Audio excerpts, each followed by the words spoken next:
Happy Wednesday, everyone, and welcome to our first Impact Advisors webinar. We are just past the top of the hour, so we're going to get everything kicked off. I'm your host for today, Keegan Hazen, the Firm Communication Coordinator here at Impact Advisors. We are thrilled to have you join us for our insights on how to mobilize telehealth for the current COVID-19 landscape and beyond. Today, Jay Backstrom, Vice President here at Impact Advisors, and Dr. Lyle Berkowitz, CEO of Back9 Healthcare Consulting, will be sharing the most up-to-date information on how to quickly and sustainably operationalize telehealth solutions for COVID-19. This presentation has been updated from the original teleconference Jay Backstrom hosted in conjunction with the Scottsdale Institute to include some new material and updated content based on changes that have occurred since the 24th of March.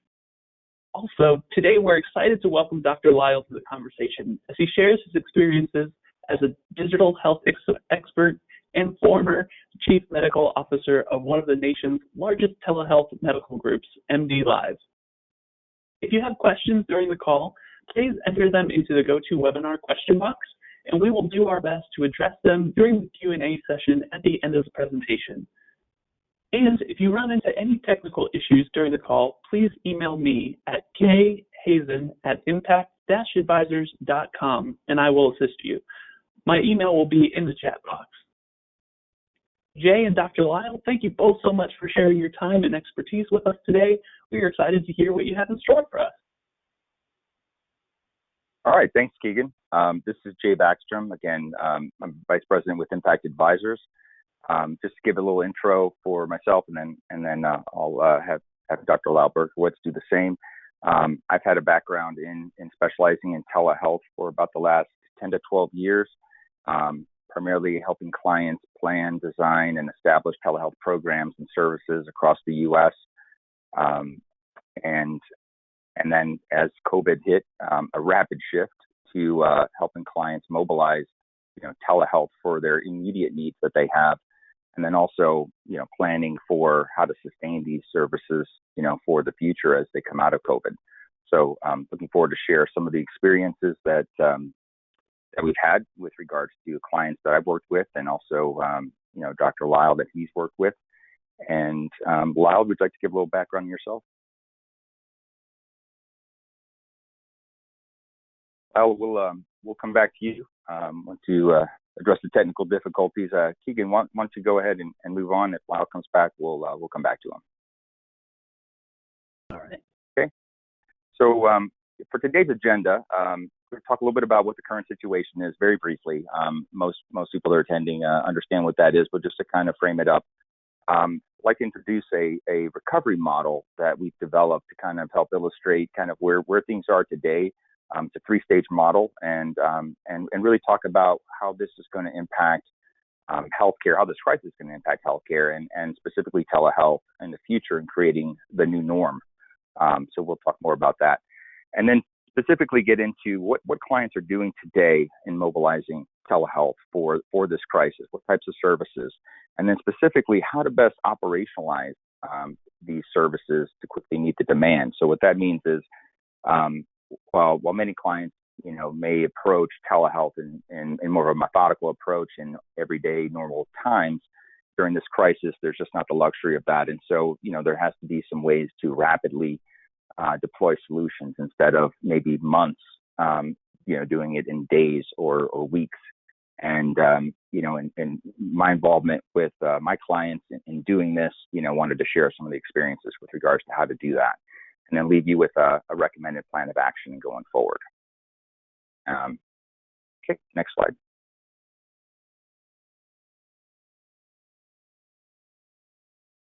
All right, so as most of you already know, we've got a pretty serious situation.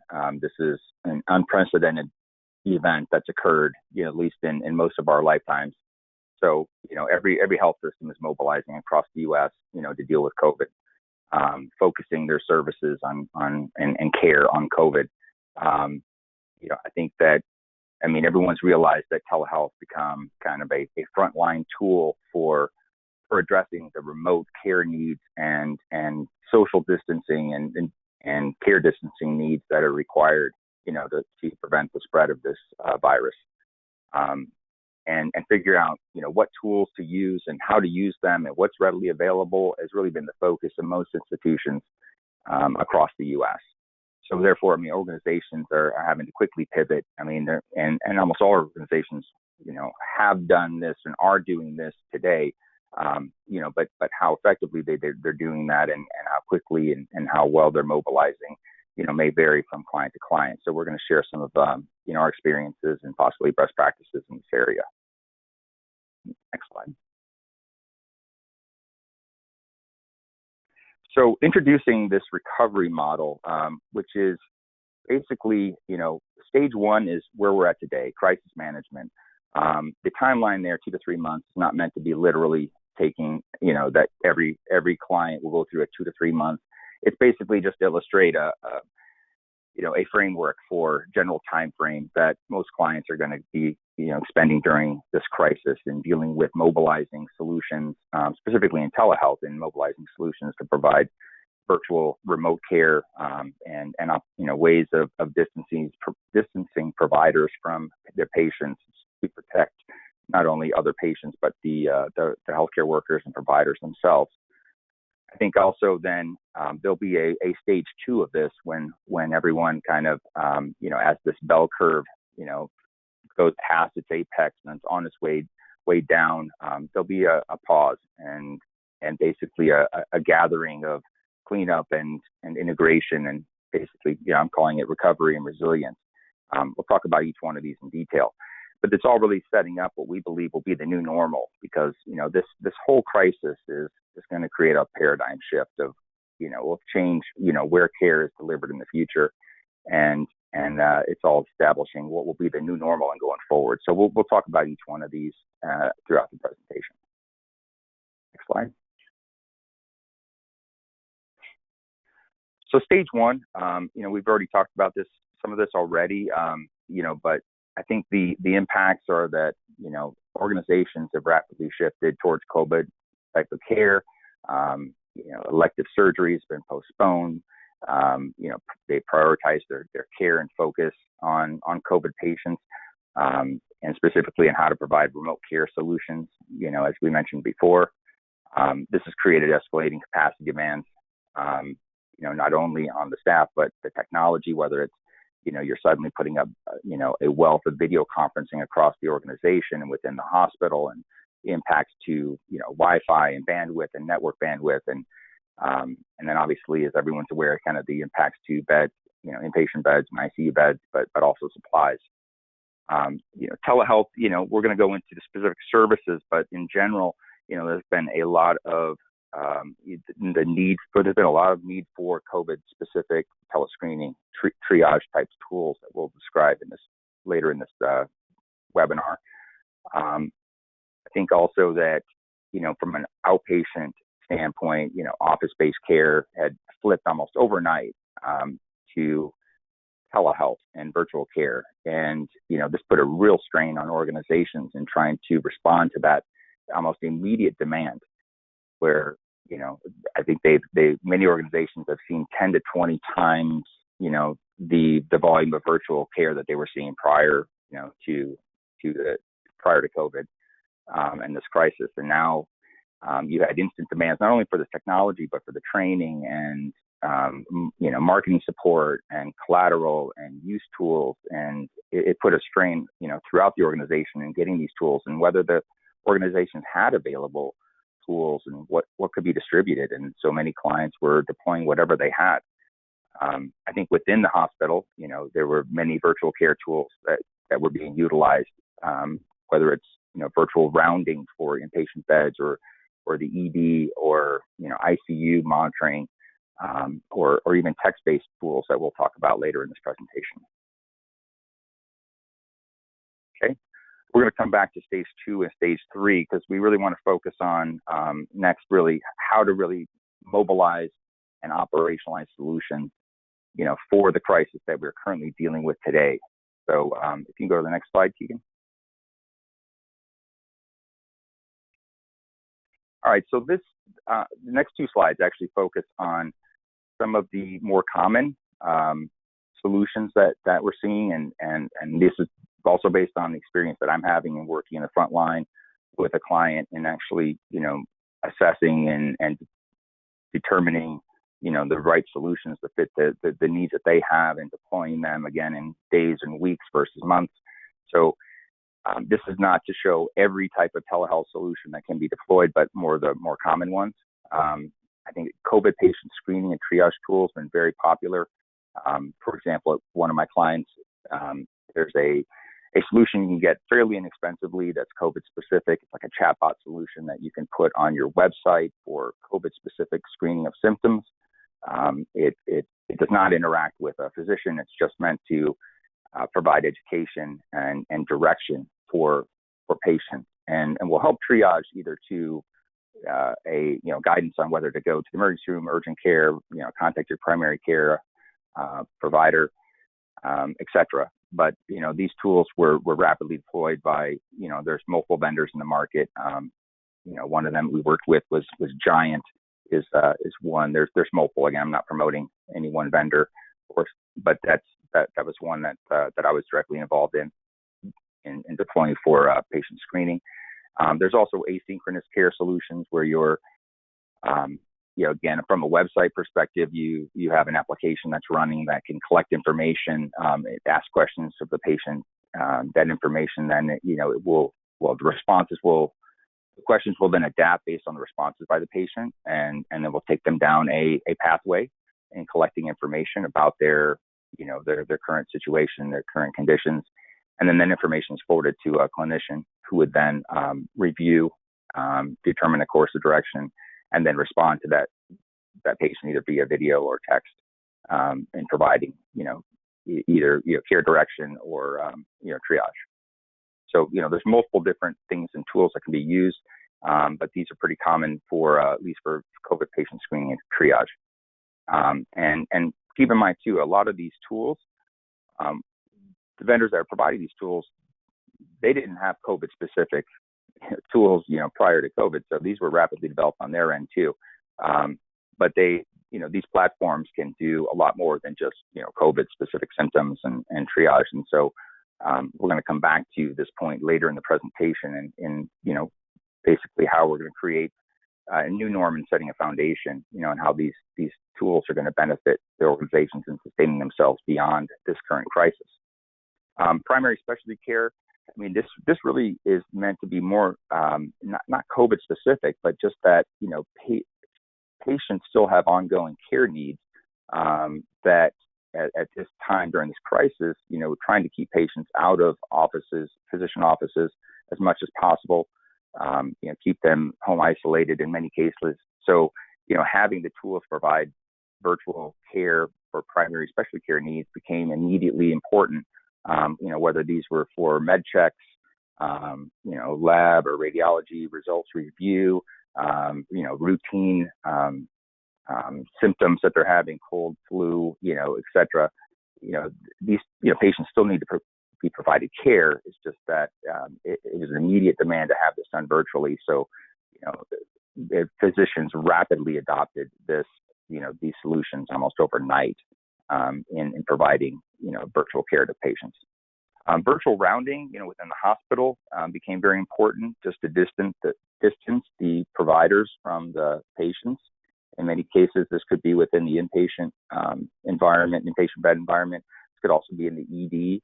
At the institution that I'm working with, it's all the above. It's actually, we're using virtual rounding. We're putting in a virtual rounding solution for inpatient, ICU, and ED. And it's, and there's multiple solutions in the market, that clients are using. Some are using, Cisco Jabber. Microsoft Teams has also been effective at multiple clients. And, I think what we found too is that some of the more encounter-based, virtual or video conferencing tools did not work as effectively for virtual rounding, because you really just needed a quick way to turn on video and connect the provider with the patient, as opposed to a whole encounter and sending a link and signing in, and you needed something quick. Even down to the level of, if you're providing iPads and distributing iPads to users, if they have to enter in a PIN and to get access to the iPad, I mean, we're trying to eliminate all this friction and quickly getting solutions that work well and work effectively, within the organization. Remote monitoring.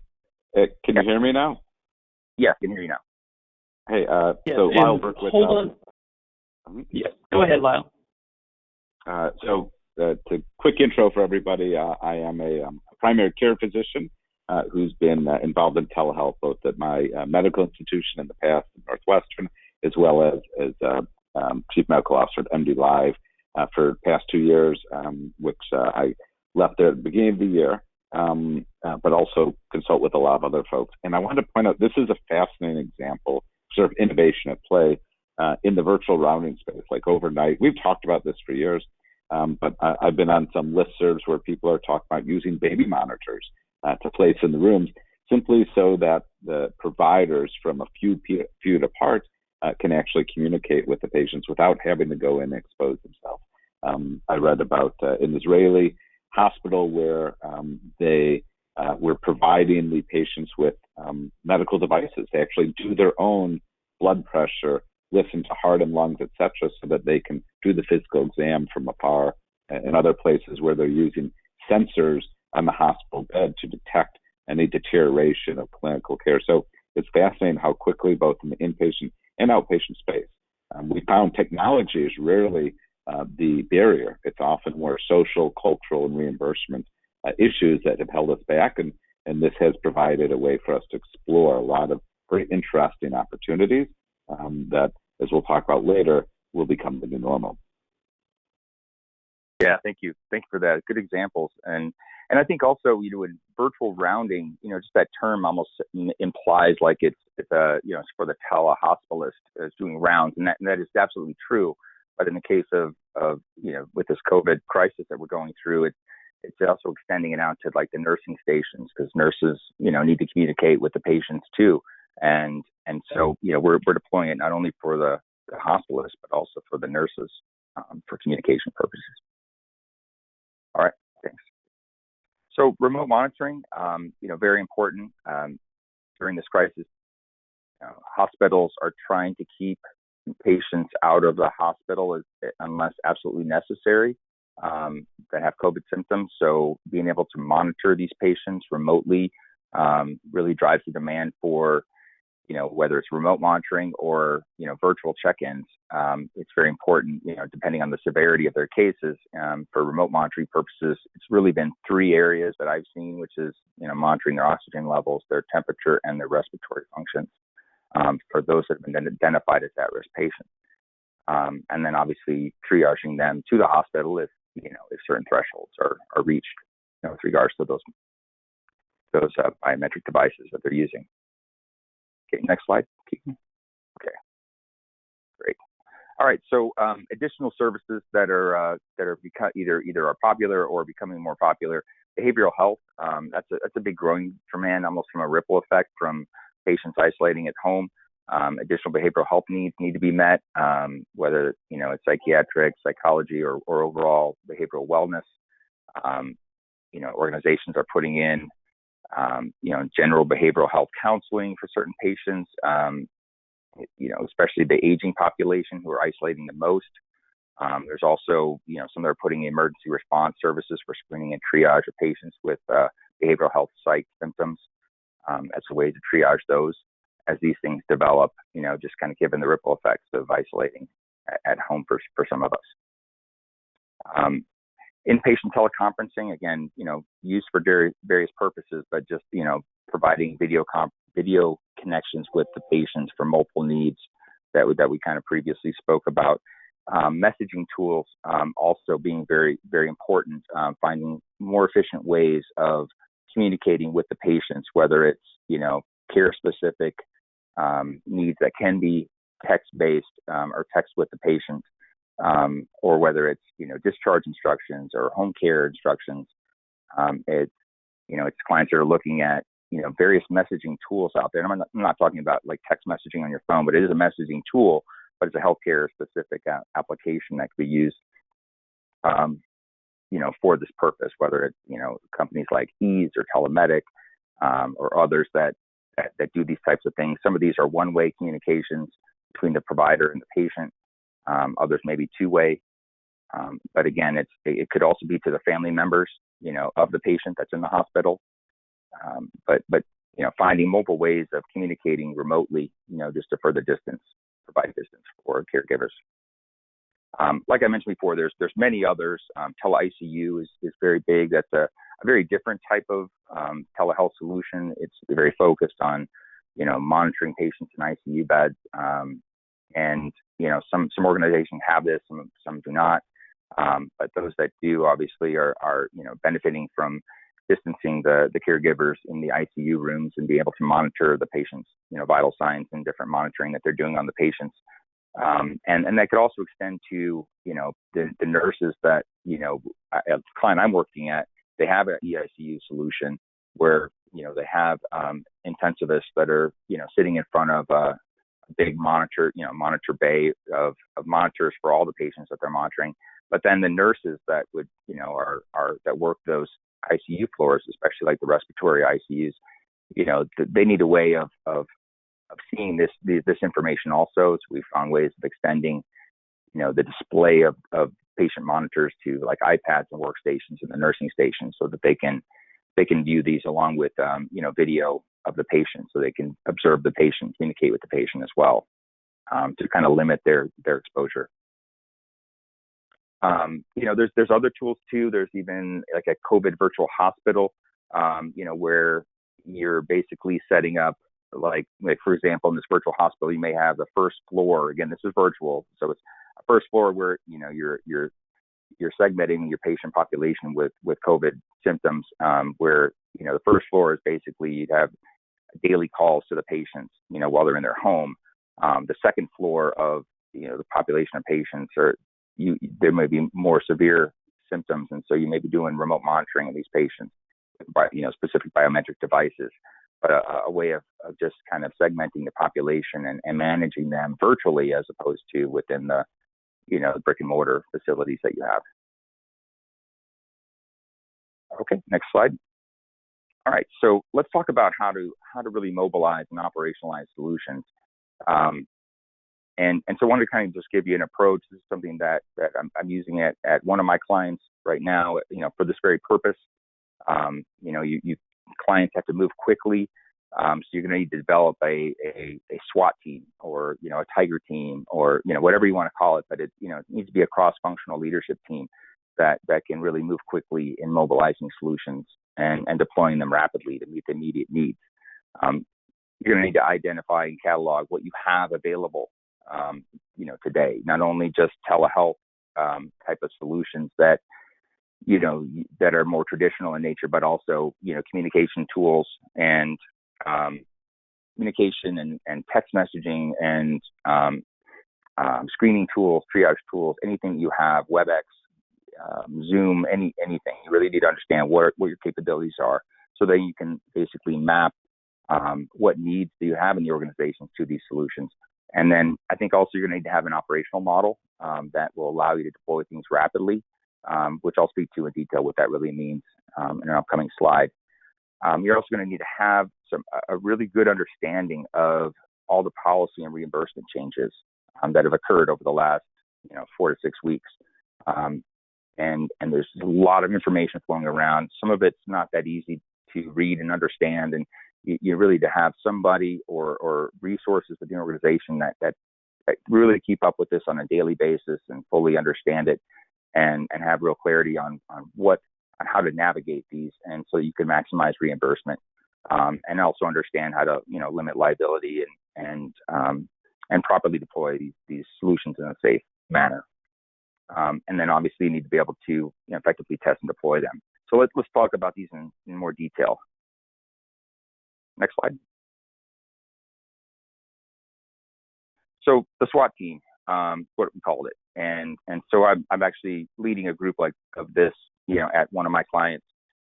What's important is that you need to have a team that's empowered with the autonomy to move quickly and rapidly, and this means not just assess things rapidly and evaluate things rapidly, but have the autonomy to then have purchasing power, and have the autonomy to then deploy them rapidly throughout the organization. So you're going to need to have people that are representing clinical leadership, operations leadership, IT leadership, somebody with revenue cycle for coding, billing, reimbursement needs that are going to, that may apply, and the impacts associated, and also marketing.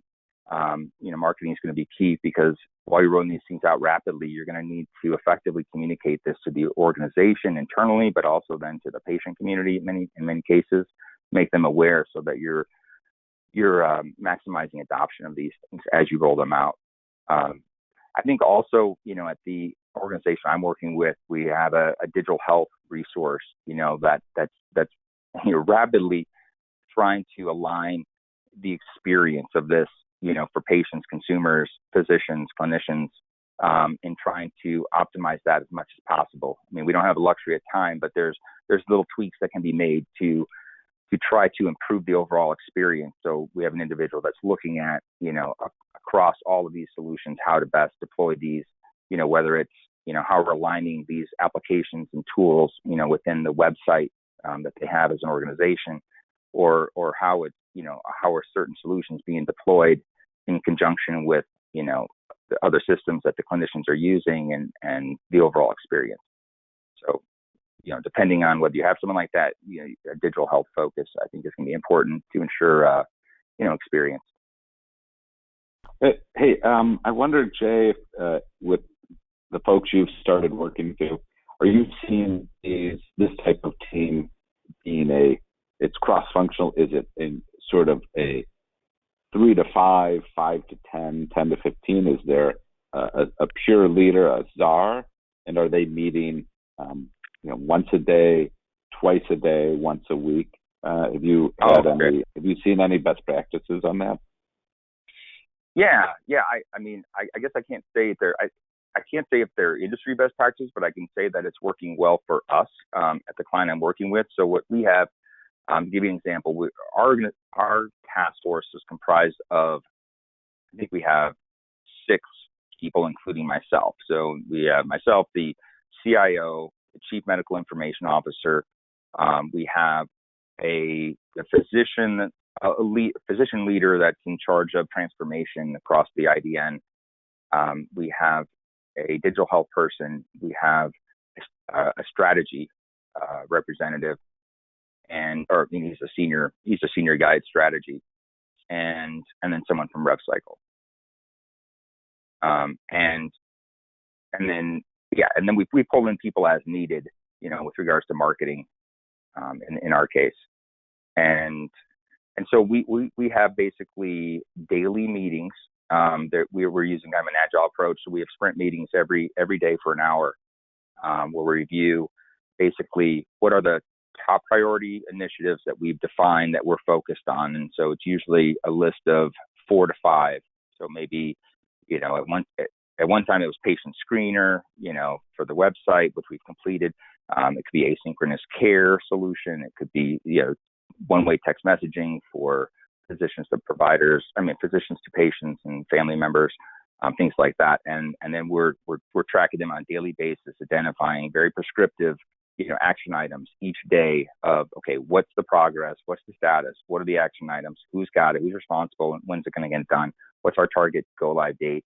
And it's worked amazingly well. I mean, in the last 2.5 weeks, we've deployed 4 solutions, which would have taken half a year, probably, at least, under normal conditions. It's quite amazing how rapidly things have moved, and the autonomy that the group has to quickly make decisions and move quickly, and then, align the organization to deploy them rapidly.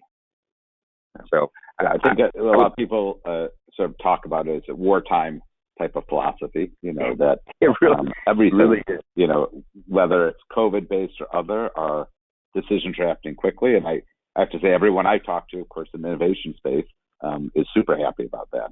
It's one of the things where, as they say, don't waste a good crisis. A lot of things that people have been thinking about, they've been able to push forward because they meet some of the criteria that help during this particular time. Yeah, agreed. And I think it's important. One of the first things that we did was create a charter.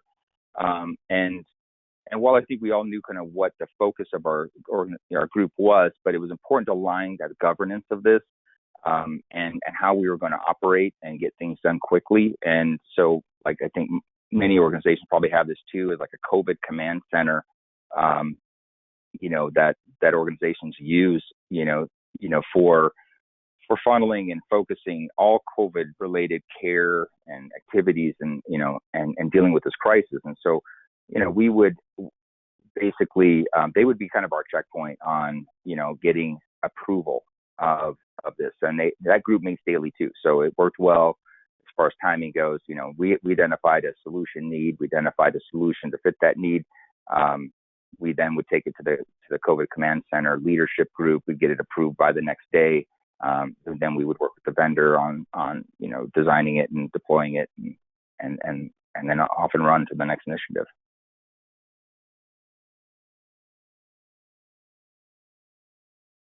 So great. All right. No, great question. Well, thanks. Next slide. All right. This one might sound kind of self-explanatory, but I think it's important to kind of, if organizations haven't done this already, many of them already have, but, you really need to identify the solutions that are available, and catalog them, because most organizations, didn't have that readily available. And obviously organizations really in the first few weeks of this were throwing everything in the kitchen sink towards, solutions, whether it was, individual practices that didn't have telehealth to offer FaceTime, because they didn't have anything else and they needed something immediately, or WebEx or Zoom. It was really just sometimes individual groups or practices or divisions that they're having to just make decisions on the fly and provide solutions. And many organizations did that, and using whatever they had. So, but you really have to understand, what you have available, and then really what's best and appropriate, because not everything is the same. How you use Zoom is going to be very different than how you use WebEx. Microsoft Teams, these all provide video conferencing, but they're all kind of used in a different way.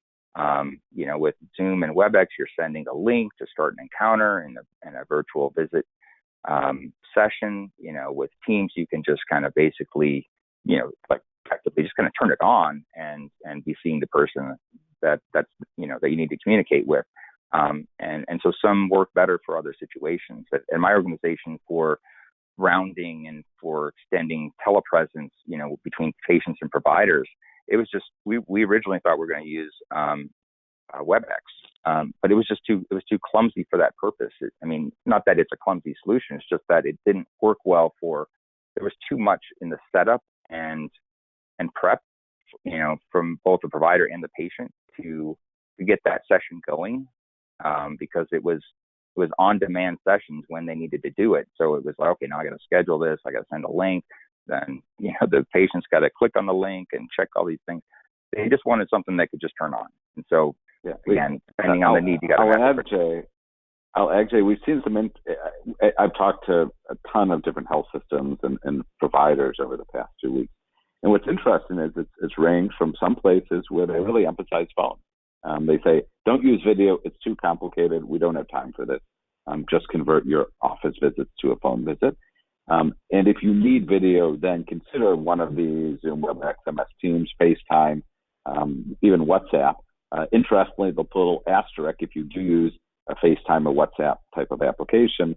Consider blocking that patient from calling you back, because now they have your personal phone number, which is concerning, which is why there are probably better ideas out there. But a lot of folks are finding, phone is reasonable for a lot of things.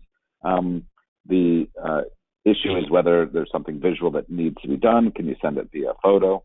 The tricky part here is there's still, I believe, some issues, and we'll talk later about clarity on reimbursement. Can you reimburse? Will commercial providers in particular reimburse your full E&M codes, office-based codes, for just a phone visit? They're certainly seem to be saying they'll do it for an audio-visual, so video visit. Will they do it for a phone visit? I'll be honest, I have heard of information from both providers and from payers. And so I think that's one of the difficult things that we're facing, because a E&M code just for a telephone type visit is considerably less money and very difficult to optimize, right? It's maybe $10 or something compared to an E&M code for 99213 or similar. And then there are, like I said, other alternative companies doing a variety of ways to do text and virtual visits. And to the second point, or the other point about asynchronous and chatbots, there was a question that came up to say, is there a place where we can go to find these chatbots? And I don't know if you know, Jay, without trying to be too, commercial, etc. I advise a company called ClickSoft Q, with a Q, that does that. There are plenty of places, and almost everyone's doing this for free.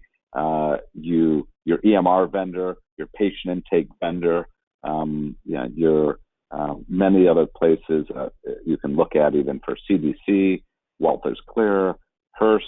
There are many of these out there. The important part is making sure it's coming from an evidence-based source and making sure it's somewhat integrated into your workflow and what problem you're trying to solve.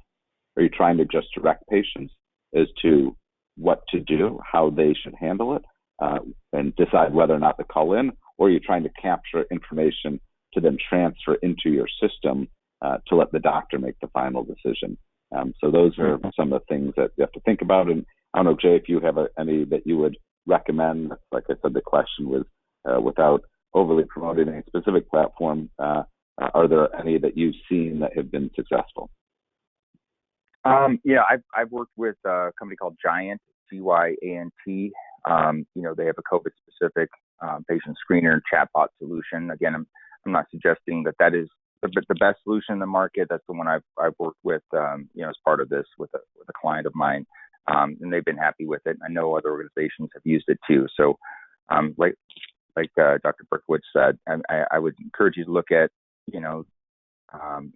multiple vendors. But these are just some examples that you could pursue. But I will say that these can be rapidly deployed. They're pretty prefab, ready to go. It's some minor customization for like logo and what type of triage customization you want to have at the end. If the severity is determined to be severe enough, you may recommend the patient go to the emergency room and provide some specific, here are various locations that you can go to. But it's fairly easy customization. Like I said, we deployed ours in about a week and a half total, so start to finish. Okay, let's go on to the next slide. All right, so important, like I said before, to map, assess the needs, prioritize the needs, map these available solutions that you have to the right needs that you've identified, and create a deployment roadmap, so that you have a plan in going forward of how rapidly these can be deployed, and use that as a tool for communicating, whether it's with your COVID command center or your upper leadership, or as a communication to the organization. But you need to have a way of kind of formalizing that in a way. Just know that based on my experience, is that even though you have a plan and have a deployment roadmap, there's going to be new needs that are going to come up sometimes each day, each week, that you're constantly being with as a telehealth task force. And so you're constantly re-updating things and changing things to modify them as new needs come up. So it needs to be fairly dynamic in nature. Next slide. So just to kind of give you some guidance, where, like I said before, if these were normal, typical times, you may have a more methodical approach in, assessing, designing, very, detailed requirements and thorough testing and everything like that. Where you don't have the luxury to do all of that. You still need to have some checks and balances to ensure that you're putting together not only a quality product, to fit the need that you have right now, but hopefully a quality product that will sustain itself beyond COVID. Will be a smart decision for the organization and a building block as a foundation for the future. So I've listed out some of the key checkpoints, or we created for the client I'm working with a checklist of items that we go through before we deploy anything. And depending on the solution, some things apply, some things don't. But we need to go make sure that we've hit all the major items. And this is just a list of some of them. In many cases, you got to make sure that if you're putting out virtual visits or in virtual encounter-based video visits for providers to use, that you've got certain standards and protocols so that physicians that haven't used it before will know what process and pathway to take given the current symptoms or conditions the patient has, because there will be things that you cannot do virtually that you would have to see them face to face for, but we need to have some standards put in place for that.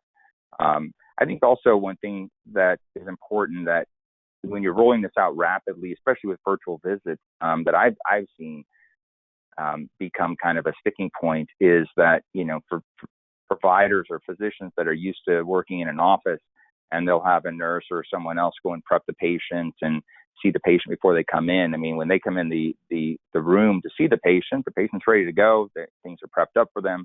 Well, now they're moving to a virtual environment, and if you don't do some sort of patient prep workflow in advance of that, it can be very frustrating for the provider to step in, and even down to the level of if they start a virtual visit encounter with a patient over video conference, and they get on and they can't see the patient because the patient maybe has a privacy sticker over their video webcam, and the provider's like trying to figure out why he can't see the patient. But multiple things. It's really thinking through all these things and making sure that you're checklisting things to ensure a quality deployment. Marketing, very key, because so you're rolling out so rapidly, you've got to have a way of communicating this throughout the organization, and in multiple ways and channels, to ensure that people are aware of this service and how to use it, and obviously how IT is going to support it going forward. So it's just an example of some of the checklist items that are important when you're establishing what I call like a model for rapid deployment. Okay, next slide. There've been so many changes. COVID-19 resulted in many federal and state policy actions, to increase access for telehealth during this pandemic. Many of these occurred weekly and sometimes even daily over the last 4 weeks. And it can be difficult for organizations that are so focused on just dealing with the crisis they have at hand to also keep up with all of these changes. And so, it's important to really have someone that can really focus, laser focus on these changes and the impacts to the organization and know how to navigate these things. So, I've just kind of highlighted some here on the next two slides. With Medicare, I won't go through all of them. I think, some of the big ones, general expansion, obviously, of Medicare for telehealth has been, has now been, the restrictions have been, removed so that, organizations can get reimbursed for Medicare at the same rate as seeing a patient face to face. Keep in mind that this is currently tied to this national emergency period. So the big question is, well, what happens once this, national emergency period is lifted? Because I think, some of these hopefully will sustain beyond, this emergency period. Some may not. So there'll be some, we'll need to be assessing this after this crisis is over too. Dr. Lyle also mentioned about, being able to use, telephone, in some cases. And so that was fairly recent.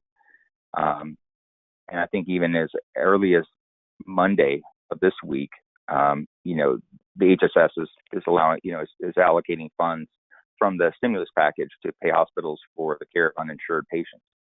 So, like I said, I don't know how organizations are individually keeping up with all these things. I've been keeping up with them because that's my job, but it's a lot to digest, and some of it is like reading a terms and conditions, sheet for a software product. It's just, some of it's not easy to read, and it's interpreting it and understanding it can be quite a chore. So having somebody that really ultra focuses on this is important. All right, next slide. Medicare, multiple states have already expanded telehealth coverage for Medicare, related to COVID during this emergency period. Many of these states are the ones that are hardest hit, with this crisis. I think also that we're seeing, private payers, that typically follow CMS. As Lyle said, you really have to look at the individual private payer. I mean, usually what I do is of each client, I'll just get a list of their top private payers and then have to kind of go through each one of them and understand where they're at, because each one can be a little bit different. I think in general, they've opened up, as CMS has, to reimbursement, but really, to be certain, you really have to look at more of the fine level detail of each one to really understand specifically what they're reimbursing for. I think also the last thing at the bottom of the slide, is really important, that I think it was Friday of last week, the HSS and FCC specifically were the ones that announced that $200 million from the stimulus package was going to be appropriated for telehealth funding for organizations. So organizations that are going to be purchasing and acquiring telehealth technology could apply and get, receive payment up to $1 million, for their telehealth expenditures, during this crisis. And there's like a 93-page document that came out with regards to the details around this, which was very difficult and painful to read. But I'll just highlight some of the specifics, because it applies to a lot of organizations, but maybe not every. So, it's up to $1 million for every organization, covering 100% of telehealth costs, including implementation costs. It does not include, internal staff time, that are involved in the implementation, but includes, implementation services from the vendor and so forth. The model is set up as first come, first serve, so applications are being reviewed and approved in the order that they're submitted. So it's best to apply as soon as possible, as many organizations, including the one I'm working with, are applying for this. It's primarily focused on, not-for-profit organizations, but it does include medical schools, teaching hospitals, and other organizations, skilled nursing facilities. But there's very detailed qualifications regards to this. But for-profit organizations are currently not qualified to apply for this. And funds from this thing will be distributed on a monthly basis until the funds are depleted, although there's rumor that additional funds will be made available if needed. And they're accepting applications through July 2020, July of this year, I should say, in going forward. So again, it's important to try to take advantage of this if you can. If you're making purchases now, looking to make purchases in the future, these can be fully funded if you have the right ability, to understand the qualifications, the restrictions, navigate what's needed to apply for this grant funding. But I think it could be very advantageous for a lot of organizations out there. Okay, next slide. All right, lastly, to test and deploy, I mean, obviously we need to test. These are rapid testing. So you're really looking at, the functional levels, stress testing, ensuring right bandwidth, assuming it's, if it's video, obviously there's a greater impact, to the bandwidth and network impacts. So making sure you test all of those, deploying it, understanding your provider community that you're deploying this to, setting up access, putting this out on websites, portals, mobile platforms, depending on the solution, the right marketing in place, possibly even engaging local media or other large employers in your area to help spread the word on the communication of this. Because again, it's a rapid deployment, so you really have to find ways to expedite everything and accelerate everything. And I'll also mention too, I think it's what I've noticed too with the client I'm working with is when you're doing things so rapidly in days and weeks, it's never going to be perfect. So what you deploy, you really got to spend time once you deploy it, assessing and looking for ways to continually optimize it. We're hoping to get 95%, there, and then optimize the rest the remaining 5% post go live, because meeting the need is much more important than that 5%, for us anyway. Okay, next slide. All right, so coming back to this model, as we're kind of wrapping up this presentation, I think it's important to realize that, we're going to get out of this crisis. We all know that. It's just a question of when. I think organizations at that time are going to take a breath, and maybe some are doing this, starting to do this right now, because they're understanding, getting their arms around the impacts of their balance sheet. Their profits, have obviously dwindled due to the loss of profitable services. There have been a lot of additional spending that was unplanned. There'll be an emphasis on cost management for many organizations. There's organizations that are furloughing employees. I think that's going to continue to happen, just because of the rapid shift that everyone's made, and many of these, high profitable services have all been postponed, or, given this crisis, to focus on COVID. So there'll be a kind of a recovery stage on this, and also organizations are going to want to not ever have to go through this again. So creating a playbook, it'll be really important, I think, for the leadership to understand, have that comfort and security, knowing that they got ways to deal with these types of things where, if they were to happen again. From a telehealth standpoint, it's a time to really, standardize what you've rapidly put out there, harden your platforms. And many ways you may want to even consolidate, the various platforms that you've had to deploy rapidly, where it makes sense to do so. It's also time to look, the tools that have been put out there that are very COVID specific, whether they're triage tools or screening tools. If it makes sense to expand them, beyond, COVID to other care areas, as you look to go forward. I believe that will be the case, with many of these tools that are being put in place now. These are not one-off things you're going to throw away after this crisis. You're going to expand these to other, and they'll be the foundation building blocks for the future. There'll be other tools, asynchronous, that you'll want to take advantage of.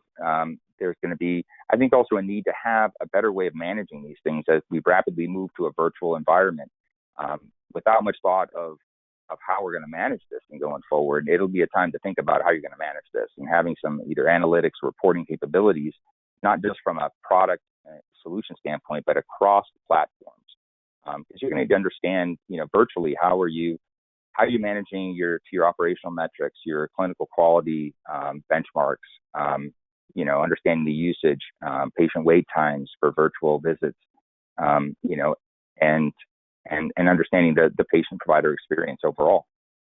I think also you're going to have to understand, like I said before, coming out of this crisis, what are the next changes, the changes that occur both federally and state, and private payer, and with regards to regulations and reimbursement. So this will be kind of stage 2. Next slide. Oh, can you go back one? Yeah.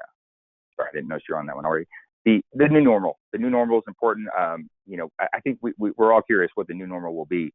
I think it's safe to say that it's not going to be what it was prior to this. I think everyone's going to be changed. I think healthcare delivery is going to be changed.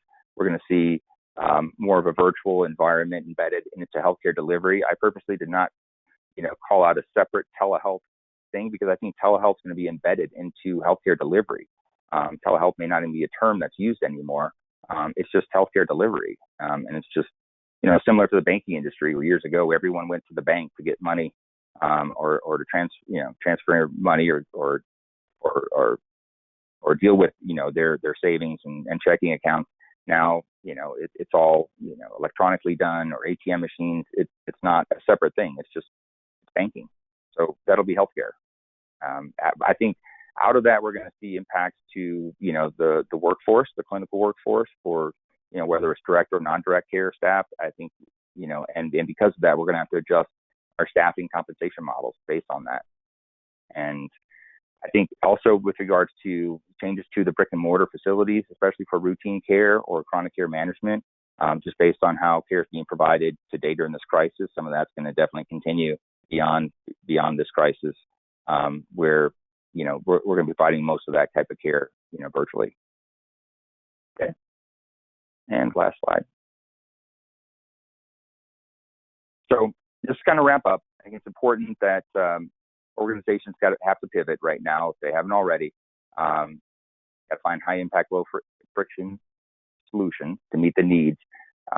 Utilize a focused team to centralize the efforts and map what you have available to what you need today. But I think also the reason I added those couple of slides on the three stages of this recovery, of the recovery model, is to realize that there's going to be a new normal. So what you're putting in now will be building blocks for the foundation for the future of what the new normal will be, in establishing virtual care just part of healthcare delivery.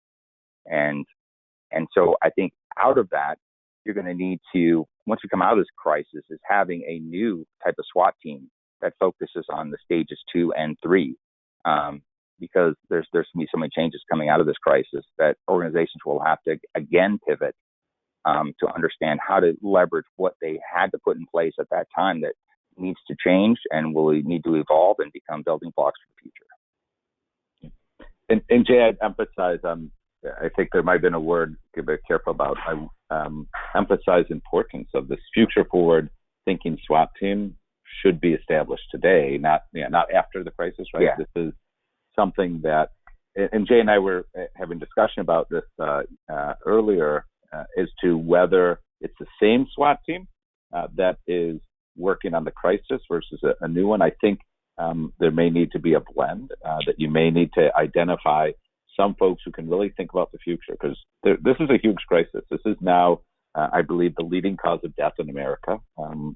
Almost 2,000 deaths yesterday, greater than heart disease or cancer, for at least the next few weeks. And there need to be people who are focusing on the here and now exclusively.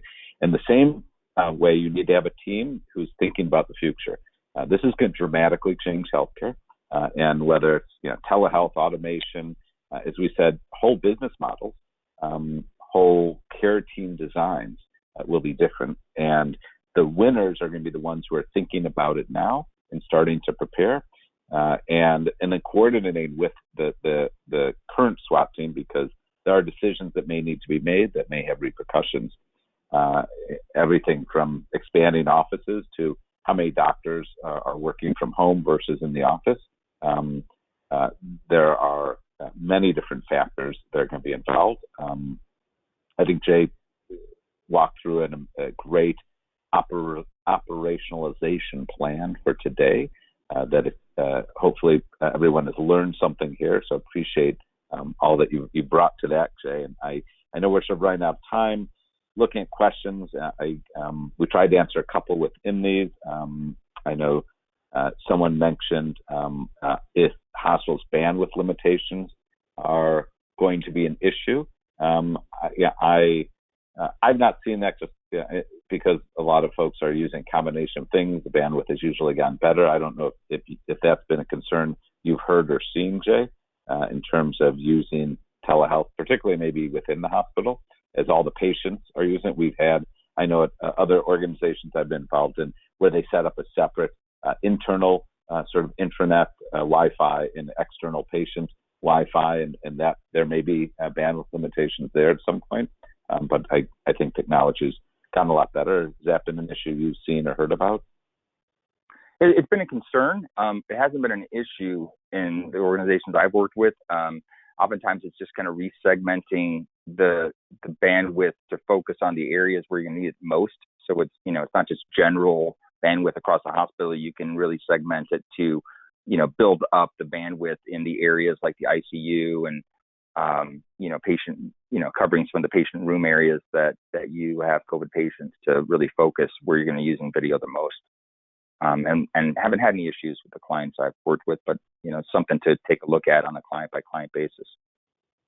Okay. Another question I got was, there are certain things that we hope don't return to normal. We brought down a lot of barriers in terms of reimbursement and ease of use.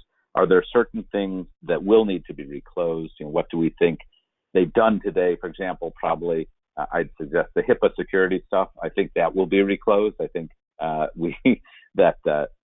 while we brought down some of those barriers, we will, once the emergency is over, move back to having a little more of the HIPAA secure type of communications will be mandated. Anything else you can think of, Jay? Yeah, that was what I was going to say. I agree with you on what you just said. I mean, that's key. And for some organizations, you may have a solution that is not HIPAA compliant, but could be made HIPAA compliant. Whether it's WebEx, because there's ways of making it compliant, but that will be an issue to kind of maybe roll back some of those non-HIPAA compliant solutions after this emergency period. Okay. And I know our time is up. Keegan, do you want to wrap us up, or Jay? Yeah, I can wrap us up. Unless Jay, you had a final comment there. Nope, I'm good. All right. Well, first off, Jay and Dr. Lyle, thank you so much for joining us today and presenting on our first webinar. Thank you to everyone who joined the call, and thank you for bearing with us through some of the audio technical issues that we had early on. There is a recording of this call that is going on right now. We will be sharing the slides and the recording tomorrow once everything has processed. And again, thank you so much, Jay and Dr. Lyle, for everything that you've shared with us today. I think it went really well, and it was great to hear all of the insights that you had. So with that, I hope everyone has a wonderful Wednesday and enjoys the rest of the week, and stay safe and healthy out there. Thank you all. Thank you.